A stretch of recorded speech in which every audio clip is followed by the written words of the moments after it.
Hey, this is Elijah from Breakdance, and in this video, I'm going to quickly show you how to use the grid template field when using the advanced grid layout option.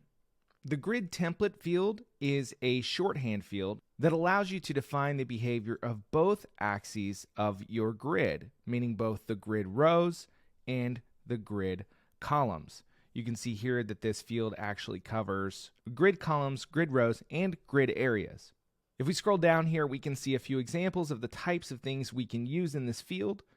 It's important to note that the first set of units and values applies to the rows of the grid, and the second set after the slash applies to the columns.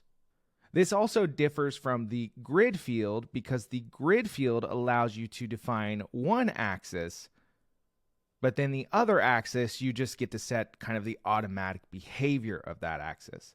Whereas the grid template field allows you to explicitly define both axes. So let's take a look at that in action. If I want to say have one row that's one fraction, and then I want two 50% columns, I can do 50%, 50%, and you can see here that the grid adapts. This field gives you precise, granular control over how your grid is composed, allowing you to build any grid supported by CSS Grid.